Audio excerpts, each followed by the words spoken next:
So next topic చూసుకుంటే Jubilee hills గడ్డ ఎవరి అడ్డ 500 కోట్లకు పైగా బెట్టింగ్స్. మొత్తానికి జూబ్లీ హిల్స్ ఉప ఎన్నిక 3 పార్టీలు చాలా ప్రధానంగా చాలా ప్రెస్టేజ్గా తీసుకున్నాయి. ఈ నేపథ్యంలో ఎన్నిక ప్రశాంతంగా అంటే కొన్ని చోట్ల ఘర్షణలు జరిగినా కూడా ప్రశాంతంగా ముగిసినట్లే. కానీ ఇందులో చూసుకుంటే ఓటింగ్ పర్సంటేజ్ మాత్రం పెరగలేదు. ఎలక్షన్ కమిషన్ ఎటువంటి చర్యలు తీసుకున్నా కూడా ఓటింగ్ పర్సంటేజ్ మాత్రం దగ్గర 47.16 వరకే ఒక విధంగా మొత్తం కంట్రోల్ అయినట్టు కనిపిస్తుంది.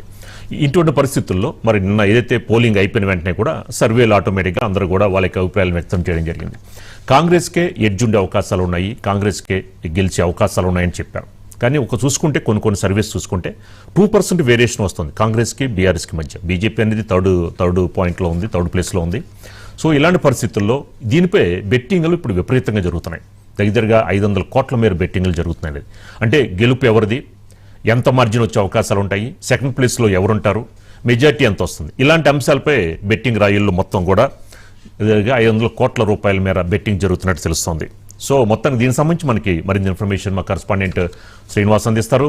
శ్రీనివాస్ గారు, ఏంటి పరిస్థితి ఏంటి? ముఖ్యంగా పోలింగ్ ప్రశాంతంగానే జరిగినట్టు తెలుస్తోంది. మరి వాళ్ళు కొంతమంది రీపోలింగ్ చేయమని చెప్పినా కూడా మరి దాని మీద ఎక్కడా కూడా ఈసీ నుంచి ఎక్కడ స్పందన రాలేదు.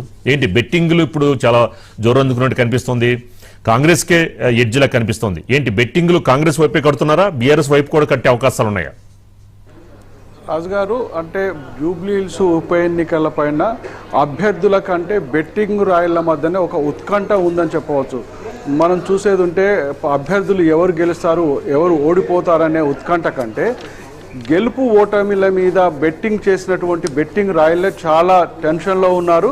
అయితే మనం మొదటి నుండి ప్రచారం జరుగుతున్న సమయంలో ఫ్రీ పోల్ సర్వేలలో ఇటు బీఆర్ఎస్కు అనుకూలమైనటువంటి ఫలితాలు ఉన్నాయన్నటువంటి ఫ్రీ పోల్ సర్వేలు చెప్పాయి. అయితే నిన్న ఎన్నికల తర్వాత ఎగ్జిట్ పోల్స్ చూసేది ఉంటే కాంగ్రెస్కు ఎడ్జ్ ఉన్నాయి, కాంగ్రెస్కు గెలిచే అవకాశాలు ఉన్నాయి. ఈ ఫలితాలను రెండింటిని బేరే చేసుకుంటూ బెట్టింగ్ రాయలు దాదాపుగా 100 కోట్లలో బెట్టింగులు కట్టారన్నటువంటి సమాచారం కొంత అంటే ఇటు తెలుస్తూ ఉంది. ప్రధానంగా ఒక రాష్ట్రం బీహార్ రాష్ట్రంలో జరుగుతున్నటువంటి ఎన్నికల కంటే హైదరాబాద్ జూబ్లీహిల్స్ ఎన్నికల్లో జరుగుతున్నటువంటి బెట్టింగే ఎక్కువ జరుగుతున్నట్టు తెలుస్తుంది. ఇది కేవలం హైదరాబాదే కాదు, బాంబాయి, కలకత్తా, అదేవిధంగా బెంగళూరు లాంటి వాళ్ళు కూడా ఇక్కడ వచ్చి బెట్టింగ్ కట్టినట్టు తెలుస్తూ ఉంది. దీనికి క్రికెట్ బెట్టింగ్స్ మాఫియా అలాంటి సత్తాకు సంబంధించినటువంటి వాళ్ళే దీన్ని ప్రధానంగా ఈ కీలక పాత్ర పోషిస్తున్నట్టు తెలుస్తుంది.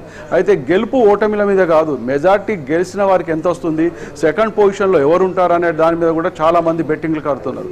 కేవలం ఈ బెట్టింగ్ రాయలే కాదు, స్నేహితుల మధ్య, బంధువుల మధ్య కూడా చిన్న స్థాయిలో కూడా ఈ బెట్టింగ్లు జరుగుతున్నాయి. మొత్తంగా జూబ్లీ హిల్స్ ఎన్నికల ఫలితాలు ఇటు రాజకీయ పార్టీల కంటే ఎక్కువ బెట్టింగ్ రాయల మీదనే చాలా కేంద్రీకృతమైందని చెప్పవచ్చు. ఫలితం ఏ విధంగా ఉంటుంది, వచ్చిన ఫలితంలో ఎవరికి ఎన్ని ఓట్లు వస్తాయి, 3వ స్థానంలో ఎవరుంటారు, 2వ స్థానంలో, ఈ స్థాయిలో కూడా బెట్టింగ్లు కడుతున్నటువంటి వాళ్ళు ఉన్నారు. ప్రధానంగా నిన్న ఎన్నికలు జరిగిన తర్వాత ఈ ఎగ్జిట్ పోల్ ఫలితాలతో మీద కూడా ఈ రోజు నిన్న జరిగినటువంటి వాటి మీద కూడా బెట్టింగ్లు కాస్తున్నట్టు మనకు కొంత తెలుస్తూ ఉంది. దీని మీద మొత్తంగా జూబ్లీ హిల్స్ ఎన్నికలు ఇటు రాజకీయ పార్టీలలో ఉత్కంఠనే కాదు, ఇటు బెట్టింగ్ రాయిల్లో కూడా చాలా టెన్షన్ అనేది ఉన్నదని చెప్పవచ్చు. రైట్. అలాగే శ్రీనివాస్ గారు, ఏంటి కొండ దిగిన కొండా సురేఖ నాగార్జునకి క్షమాపణలు చెప్పడం, ఏంటి మొత్తానికి తనకి వ్యతిరేకంగా తీర్పు వచ్చే అవకాశాలు ఉన్నాయని చెప్పిన నేపథ్యం